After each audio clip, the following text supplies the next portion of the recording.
Hello students, welcome back in physics class. ये हमारी class जो हम इस लेक्चर में स्टडी करेंगे क्लास 11 का physics part second chapter number 10 mechanical properties of fluid. द्रव के यांत्रिक गुण, ये हमारा चैप्टर का नाम है और इसमें हम स्टडी कर रहे हैं। ओके, देखिए इससे पहले जो है हम द्रव के बारे में स्टडी करे थे, पास्कल्स लॉ के बारे में, और लास्ट वीडियो जो हुई थी वो हुई थी हमारी application of Pascal's law, Pascal के नियम के अनुप्रयोग, जिसमें हमने स्टडी किया था द्रव चालित लिफ्ट और द्रव चालित ब्रेक। ठीक है, वो हम पिछली जो वीडियो थी उसमें हम यहाँ तक का स्टडी कर चुके हैं। अब जो हमारा आज का टॉपिक है उसमें हम देखिए जो पीछे पढ़े हैं उसमें हम पढ़े हैं कि द्रव जो है हमारा साम्य अवस्था में है, अर्थात द्रव हमारा गति नहीं कर रहा। अब जो है यहाँ से हम पढ़ना शुरू करते हैं कि यदि द्रव गति करता हो तो तब द्रव की क्या क्या प्रॉपर्टीज होती हैं, गुण क्या क्या होते हैं, यांत्रिक मैकेनिकल प्रॉपर्टीज क्या क्या होती है यदि हमारा द्रव गति कर रहा है। ओके, तो ये है हमारा आज का टॉपिक है हमारा। तो सबसे पहले हम देखिए हमारा जो टॉपिक है वो रहेगा द्रवों का धारा रेखीय प्रवाह। उसके बाद हम स्टडी करेंगे धारा रेखीय नली। उसके बाद हम स्टडी करेंगे परिक्षुब्ध प्रवाह क्या होता है। उसके बाद में द्रव का क्रांतिक वेग तथा रेनॉल्ड नंबर। ये आज हमें इस वीडियो में स्टडी करना है। उससे पहले कुछ बातें जाननी जरूरी है द्रव के बारे में। जैसे हमारा एक आदर्श द्रव कौन सा कहलाता है। आइडियल लिक्विड जो है हमारा, क्योंकि प्रैक्टिकली देखिए कोई भी आदर्श नहीं होता है, लेकिन हम जो फिजिक्स के फॉर्मूलाज बनाते हैं ये जिन पर अप्लाई किए जाते हैं, जिसके लिए जो डेरिवेशन है वो बनाए गए हैं, वो एक आदर्श द्रव के लिए ही बनाए गए जाते हैं। एक आदर्श द्रव के लिए ये डेरिवेट किए जाते हैं। तो देखिए आदर्श द्रव में क्या क्या प्रॉपर्टीज होती हैं हम उनको लेकर के चलते हैं। देखिए एक आदर्श द्रव जो है वो यदि शून्य संपीड्यता रखता है, कोई द्रव जो है वो आदर्श द्रव कहलाएगा कि उसकी जो संपीड्यता है वो शून्य होनी चाहिए। अब ये संपीड्यता क्या है कि अगर किसी बर्तन में हमारा द्रव भरा हुआ है और हम उसे दबाएं, ऊपर से प्रेशर लगाएं, तो उसके आयतन में या घनत्व में परिवर्तन नहीं होना चाहिए। तो बेसिकली जितना भी हमारे द्रव होते हैं वो शून्य संपीड्य ही होते हैं, वो जीरो कंप्रेसिबिलिटी ही रखते हैं। ठीक है, वो ऑलमोस्ट तो कंप्रेसिबिलिटी ना के बराबर ही होती है। तो सभी द्रव हमारे जो हैं इस गुण को तो हमारे सभी द्रव रखते हैं। उसके बाद आ जाता है कि आदर्श द्रव होने के लिए दूसरी प्रॉपर्टी ये है कि जो विस्कोसिटी होती है, जो श्यानता है वो शून्य होनी चाहिए। जो श्यानता है वो कैसी होनी चाहिए, हमारी शून्य होनी चाहिए। लेकिन द्रवों के अंदर जो है श्यानता कुछ ना कुछ, सभी द्रवों के अंदर कुछ ना कुछ श्यानता पाई जाती है। श्यानता की स्टडी हम आगे करेंगे विस्कोसिटी कल की वीडियो में। यहाँ पर जो है हम केवल इतना ही याद रखें फिलहाल कि जो श्यानता है वो गुण नहीं पाया जाता है यदि किसी द्रव में, तो वो द्रव हमारा आदर्श द्रव कहलाता है। वो द्रव हमारा कैसा कहलाता है भैया, आदर्श द्रव कहलाता है। ओके, आई थिंक आपको ये क्लियर हो गया होगा कि वो द्रव हमारा कैसा द्रव कहलाता है, आदर्श द्रव कहलाता है। ठीक, ओके, अब हमारा आगे आ जाता है। तो ये तो है हमारे आदर्श द्रव की प्रॉपर्टीज। अब हमारा आगे आ जाता है द्रवों का धारा रेखीय प्रवाह। देखिए कोई द्रव हमारा गति अवस्था में है, गति कर रहा है, तो द्रव में पार्टिकल्स होंगे छोटे छोटे, सभी कण गति कर रहे होंगे। चलिए यहाँ पे ये जानना भी बहुत जरूरी है कि जो द्रव है हमारा वो लेयर्स के फॉर्म में चलता है। कहीं की फॉर्म में चलता है लेयर, परत दर परत बनी हुई होती है द्रव में, तो वो ऐसे परतों के रूप में गति करता है। जो विस्कोसिटी का गुण है वो इसी के अंतर्गत होता है कि जो परत जब ऊपर नीचे फिसलती हैं तो उनके बीच में जो घर्षण लगता है, क्योंकि हम बेसिकली जो लीनियर मोशन होती है उसमें घर्षण बल पड़ते हैं कि जब किसी ऑब्जेक्ट को किसी फर्श के ऊपर धकेला जाता है तो फर्श की सतह और ऑब्जेक्ट की सतह जो आपस में टच हो रही थी उनके बीच में गति के विपरीत दिशा में जो बल लगता है उसको हम घर्षण बल कहते हैं। उसी प्रकार से क्योंकि द्रव किस रूप में चल रहा होता है हमारा, लेयर्स के रूप में, तो वो जो लेयर्स जब ऊपर आपस में गति करेंगी तो उनकी जो घर्षण बल लगेगा लेयर्स के बीच में उसको हम श्यानता बोलते हैं, गुण को। ठीक है, वहाँ पर घर्षण बोला जाता है। तो द्रवों में घर्षण का नाम क्या रखा गया है, श्यानता या विस्कोसिटी। चलिए ये भी आपको बता दिया गया है। तो ये विस्कोसिटी का गुण जीरो आइडियल द्रव के लिए माना जाता है। देखिए द्रवों का धारा रेखीय प्रवाह क्या है। ये द्रव कोई फ्लो कर रहा है, क्या कर रहा है, कोई द्रव फ्लो कर रहा है, तो धारा रेखीय प्रवाह वो प्रवाह माना जाएगा द्रव का बहने का इस प्रकार से बहे कि द्रव जो है कि इस पॉइंट में से जितने भी पार्टिकल्स जाएं, क्योंकि बहुत सारे कण जाएंगे, उन सभी का वेग कैसा होना चाहिए? समान होना चाहिए। उन सभी का वेग समान होना चाहिए, अर्थात एक द्रव का वेग जितना भी होगा जो यहाँ को पास करके जाएगा, फिर दूसरा वाला जो आएगा इस कण द्रव के कण से दूसरा वाला आएगा, उसका भी वेग इतना ही होना चाहिए। और जब वेग समान होगा तो वो जो है सारे सेम पाथ पर जाएंगे। ठीक है, अर्थात किसी एक बिंदु से गुजरने वाले द्रव के सभी कणों का वेग समान हो और वो एक ही पाथ पर जाएं। तो यदि कहीं पर इस प्रकार का प्रवाह हो रहा है तो द्रव के उस प्रवाह को धारा रेखीय प्रवाह कहते हैं। ओके, उस प्रवाह को क्या कहते हैं? धारा रेखीय प्रवाह। यहाँ पर दिखाया गया है point A, point B, point C. जितने भी कण इस पॉइंट से पास होंगे उन सबका वेग कितना रहेगा? v1। जितने भी कण इस पॉइंट से पास होंगे सबका वेग कितना रहेगा? v2। जितने भी कण इस पॉइंट से पास होंगे सबका वेग कैसा रहेगा? v। ठीक है, तो इस प्रकार का प्रवाह क्या कहलाता है? धारा रेखीय प्रवाह। आई थिंक आप क्लियर हुआ होगा। चलिए, दूसरा आ जाता है धारा रेखीय नली। देखिए धारा रेखीय नली क्या है? यदि किसी द्रव का धारा रेखीय प्रवाह हो रहा है, धारा रेखीय प्रवाह हो रहा है, तो हम एक ऐसी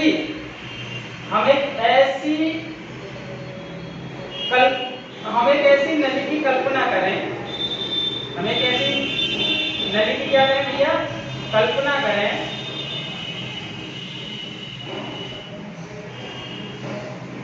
हम एक ऐसी नली की कल्पना करें कि जिसमें कोई द्रव जो है वो धारा रेखीय फॉर्म में बह रहा है और ये धारा रेखाएं, किसी द्रव की धारा रेखाएं हैं। ये हमारा x सिरा हो गया, ये हमारा y सिरा हो गया। ठीक है, तो इस नली को धारा रेखीय नली कहा जाएगा यदि इसके अंदर का जो प्रवाह है, तो द्रव प्रवाह जो फ्लो कर रहा है वो धारा रेखीय फॉर्म में है, अर्थात इस पाथ पर ही जितने भी द्रव के कण आए वो सारे के सारे इस पाथ पर होकर के जाए। ये अगर बाउंड्री यहाँ पर हमने बना रखी है, इस ट्यूब की धारा रेखीय नली की बाउंड्री बना रखी है, तो ना तो द्रव बाहर से अंदर इस नली के अंदर आए और ना ही अंदर वाला द्रव इन दीवारों से बाहर क्रॉस करके जाए, अर्थात वो जिधर को फ्लो कर रहे हैं इसी तरह से कंटिन्यू यदि फ्लो होता रहेगा तो इस कल्पित मतलब कल्पना के आधार पर मानी गई ऐसी नली को धारा रेखीय नली कहते हैं। कहने का मतलब कि एक काल्पनिक नली होती है जिसके अंदर द्रव की जो है वो धारा रेखाओं के रूप में प्रवाह हो रहा होता है। ठीक है, द्रव जो है वो बिल्कुल सीधा जाएगा, वो नली ये जो इसकी बाउंड्री है नली की, इसके को ना क्रॉस करके बाहर जाएगा, बाहर से अंदर आएगा। तो इस प्रकार का प्रवाह क्या कहलाता है? धारा रेखीय प्रवाह। और ये इस प्रकार की जो नली जिसमें बहुत सारी धारा रेखाएं आ जाती हों उस प्रकार की कल्पित नली को कहा जाता है धारा रेखीय नली। ठीक है, अब इसके बाद आ जाता है हमारा परिक्षुब्ध प्रवाह। परिक्षुब्ध प्रवाह क्या है? यदि अब कोई द्रव जो है हमारा वो फ्लो कर रहा है, कोई द्रव हमारा क्या कर रहा है बेटा? फ्लो कर रहा है। ध्यान देंगे सभी स्टूडेंट्स ध्यान देंगे। ये कोई पॉइंट बना दिया मैंने, यहाँ पे पॉइंट बना दिया। सपोज करें कोई द्रव का पार्टिकल्स आए वो ऐसे चला जाए, इसी पॉइंट से कोई दूसरा पार्टिकल आए वो उधर को चला जाए, इस पॉइंट से कोई ऐसा है, कोई ऐसा है, कोई ऐसा, कोई ऐसा, कोई ऐसा, कोई ऐसा, कोई ऐसा, कोई ऐसा।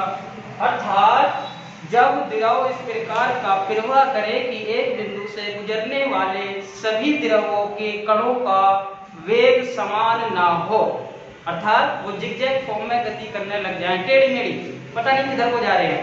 यहाँ पे एक पर्टिकुलर डायरेक्शन रहेगी जिधर को द्रव का फ्लो होना है, यहाँ पे कोई डायरेक्शन नहीं है, ये इधर को निकल के इधर को जा सकता है, ये कण इधर को जा सकता है, ये कण इधर को जा सकता है। तो इस प्रकार का प्रवाह कहलाता है, इस प्रकार का द्रव का प्रवाह कहलाता है परिक्षुब्ध प्रवाह। ओके, आई थिंक आपको ये क्लियर हुआ है। तो दो प्रकार का प्रवाह हो गया, तो धारा रेखीय प्रवाह, एक हो गया परिक्षुब्ध। तो धारा रेखीय प्रवाह क्या है? जिसमें एक मैनर्स के अनुसार द्रव का प्रवाह होता है। परिक्षुब्ध क्या है? बिना मैनर्स के कोई टेढ़ा मेढ़ा इधर उधर को द्रव के पार्टिकल्स गति करना शुरू कर देते हैं, तो उसको कहते हैं परिक्षुब्ध प्रवाह। ठीक है, अब उसके बाद आ जाता है हमारा द्रव का क्रांतिक वेग तथा रेनॉल्ड संख्या। द्रव का क्रांतिक वेग तथा रेनॉल्ड संख्या। अब देखिए ये क्या है? ये हमसे ये बताता है कि जब द्रव जो है वो प्रवाह करता है तो उस द्रव का प्रवाह जो है वो एक निश्चित मान पर निर्भर करता है कि वो धारा रेखीय रहेगा। यदि एक जो हमारा किसी द्रव का धारा रेखीय प्रवाह हो रहा है तो वो उस द्रव के एक निश्चित मान, किसके मान, वेग, एक निश्चित वेग के मान पर निर्भर करता है कि द्रव का जो प्रवाह है वो धारा रेखीय है या प्रक्षुब्ध है। तो वह किसी द्रव का वह अधिकतम वेग जहां तक द्रव का प्रवाह धारा रेखीय बना रहे, उस मैक्सिमम वेग को द्रव के कहा जाता है द्रव का क्रांतिक वेग, क्रिटिकल वेलोसिटी ऑफ लिक्विड या फ्लूइड। ठीक है, उस अधिकतम वेग को क्या कहा जाता है, द्रव का क्रांतिक वेग। अब इसको वीसी से डिनोट करते हैं। चलिए ये बात तो समझ में आ गई हमारे। अब रेनॉल्ड संख्या क्या है? एक साइंटिस्ट हुए रेनॉल्ड, उन्होंने ये बताया कि किसी द्रव का जो आप क्रांतिक वेग निकालेंगे, तो जब आप क्रांतिक वेग निकाल रहे हैं तो वहां पर एक विमाहीन राशि आएगी सभी द्रवों के लिए या जल के लिए। तो उस विमाहीन राशि को कहा गया, जो एक कांस्टेंट आया उसको कहा गया रेनॉल्ड संख्या। रेनॉल्ड संख्या। तो रेनॉल्ड ने ये बताया उनके अनुसार कि एक ऐसा नंबर होता है सभी द्रवों के लिए कि जिसकी पर्टिकुलर वैल्यू के लिए यदि उसकी एक कांस्टेंट नंबर देंगे हम कि इसका किसी द्रव का मान किसी द्रव में रेनॉल्ड संख्या यदि 2000 से कम है, द्रव या जल में रेनॉल्ड संख्या 2000 से कम है, तो उस द्रव का प्रवाह रहेगा धारा रेखीय प्रवाह। यदि किसी द्रव या जल का रेनॉल्ड संख्या जो उसमें कांस्टेंट वैल्यू आ रही है वो 2000 से अधिक हो गई, 2000 से कितनी हो गई, अधिक हो गई, तो उस द्रव का जो प्रवाह होगा वो प्रक्षुब्ध प्रवाह हो जाएगा। ठीक है, तो द्रव का जो प्रवाह धारा रेखीय या प्रक्षुब्ध है उसको डिपेंडेंसी किसके ऊपर मिल जाती है, रेनॉल्ड नंबर के ऊपर मिल जाती है। किसके ऊपर मिल जाती है, रेनॉल्ड नंबर। ठीक है, तो रेनॉल्ड के अनुसार, साइंटिस्ट रेनॉल्ड के अनुसार क्या कहते हैं वो कि अगर रेनॉल्ड संख्या किसी द्रव की 2000 से कम है तो उस द्रव का प्रवाह धारा रेखीय होगा। यदि 2000 से ज्यादा है तो उस द्रव का प्रवाह धारा रेखीय ना होकर के प्रक्षुब्ध प्रवाह हो जाएगा। ठीक है, अब उन्होंने इसके लिए एक फॉर्मूला बनाया रेनॉल्ड संख्या का कि किस प्रकार से आप रेनॉल्ड संख्या काउंट करेंगे किसी द्रव की। ठीक है, तो किस प्रकार से करेंगे, रेनॉल्ड के अनुसार किसी द्रव का जो क्रांतिक वेग है, रेनॉल्ड के अनुसार जो किसी द्रव का क्रांतिक वेग है वो द्रव के डेंसिटी रो से डिनोट करते हैं द्रव की डेंसिटी, और जो द्रव की विस्कोसिटी होगी श्यानता ईटा, और जो द्रव का जो आयतन होगा, जो द्रव का आयतन होगा, द्रव का जो आयतन होगा वो तो हमारा कनेक्ट करेगा किसके साथ, घनत्व के साथ में, और जो द्रव जिस नली में वो प्रवाहित हो रहा है उस नली का जो व्यास है d, उन तीनों के समानुपाती होता है। एक बार फिर साइंटिस्ट रेनॉल्ड हमसे कहते हैं कि किसी द्रव का जो क्रांतिक वेग है वो जिस नली में वो प्रवाहित हो रहा है उस नली के व्यास d पर निर्भर करेगा, जो द्रव है उसकी श्यानता पर निर्भर करेगा, तथा जो हमारा द्रव है उसके घनत्व पर निर्भर करेगा। उसके कहां पर निर्भर करेगा, घनत्व पर निर्भर करेगा। ओके, उसके क्या पर निर्भर करेगा, घनत्व पर निर्भर करेगा। ठीक है, अर्थात किसी द्रव का क्रांतिक वेग c किस पर निर्भर कर रहा है भैया, श्यानता ईटा की पावर a पर। ओके, ये हमारा जो है, यदि हमें देखिए हमारा एक चैप्टर होता है फर्स्ट पार्ट में है जहां से स्टार्टिंग होती है फिजिक्स की, उसमें हमारा चैप्टर ये था कि ये वो था, चैप्टर का नाम था, जो टॉपिक है एक बेसिकली चैप्टर नंबर 2 में डायमेंशनल एनालिसिस। वहां पर हम ये सीखते हैं कि अगर हमें ये पता है कि कोई भौतिक राशि किन्हीं अन्य भौतिक राशियों पर निर्भर करती है तो हम उसके लिए फॉर्मूला ड्राइव कर सकते हैं। तो यहाँ से हम उसी प्रकार से फॉर्मूला ड्राइव कर रहे हैं कि हमें ये बता दिया रेनॉल्ड ने कि द्रव का जो क्रांतिक वेग है वो श्यानता पर निर्भर करता है। तो हमने मान लिया श्यानता की पावर कितनी हो गई a, उसके बाद घनत्व पर निर्भर करता है तो घनत्व की पावर होगी b, तथा नली के व्यास पर निर्भर करता है तो व्यास की पावर हो गई। ओके, अब यहाँ पर हम समानुपाती निशान हटाएंगे, एक कांस्टेंट लगाएंगे और वो कांस्टेंट ही क्या है, रेनॉल्ड नंबर, रेनॉल्ड संख्या। इसको किससे दिखाएंगे, आर ई से। थीटा की पावर a, रो घनत्व की पावर b, और जो हमारा व्यास है उसकी पावर कितनी हो गई, 6। ठीक है। अब दोनों पक्षों की हम विमाएं लिखेंगे। क्या लिखेंगे, दोनों पक्षों की विमाएं। दोनों पक्षों की विमाएं लिखने पर, चलिए दोनों पक्षों की विमाएं लिख देते हैं। वेग की विमा क्या होती है, LT - 1।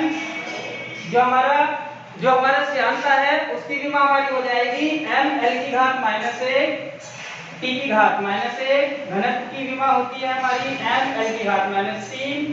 पावर ये है, बाहर से तो पावर बाहर से चढ़ा देंगे, d है तो b चढ़ा देंगे। d मतलब व्यास, व्यास मतलब लेंथ, लेंथ की विमा होती है l की पावर c।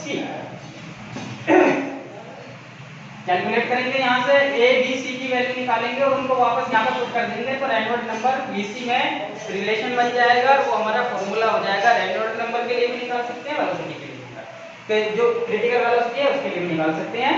देखिए a की पावर अंदर चढ़ जाएगी, a माइनस a t के लिए भी हो गया, m की पावर b -3b, l की पावर c। जिन जिन के आधार एक जैसे हैं उनकी पावर एक साथ लिख सकते हैं, ऐड कर सकते हैं। n कोई है, ये रहा a + b, l यहाँ पर -a है, यहाँ पर -3b है, यहाँ पर c है, तो -a -3b + c। t की पावर यहाँ पर -a है और कोई नहीं है। ठीक है। दोनों पक्षों से जिन जिन के आधार से हम उनकी तुलना करेंगे घातों की, तो घातों की जैसी तुलना करेंगे, इधर n है इधर नहीं है, तो a + b बराबर कितना हो गया, 0।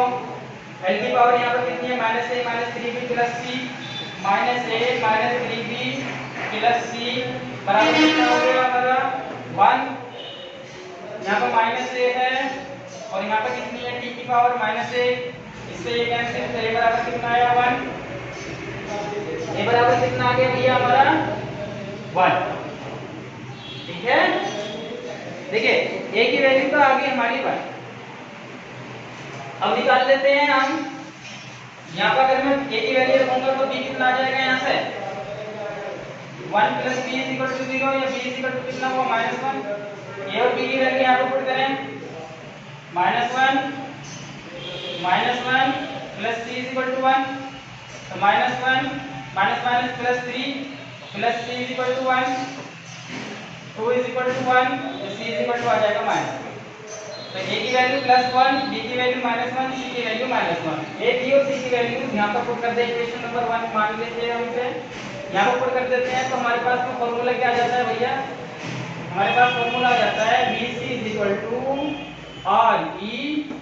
थीटा श्यानता की पावर, a की वैल्यू कितनी है, 1, रो की पावर, b की वैल्यू कितनी है, -1, और d की पावर -1।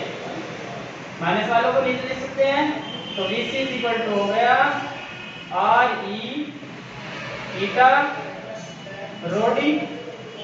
ये फॉर्मूला हो गया हमारा किसका, क्रांतिक वेग बराबर होता है रेनॉल्ड नंबर, श्यानता, घनत्व और व्यास। ठीक है। अगर मैं यहाँ से रेनॉल्ड नंबर का फॉर्मूला बनाने की कोशिश करूं तो इन सबको उठा के कर लेते हैं, इसको ले जाऊं, तो रेनॉल्ड नंबर बराबर हो जाएगा हमारा, रेनॉल्ड नंबर क्या हो जाएगा, रो डी इधर हो जाएगा, bc × रो × d / थीटा। ये आ गया हमारा रेनॉल्ड नंबर का फॉर्मूला। ठीक है।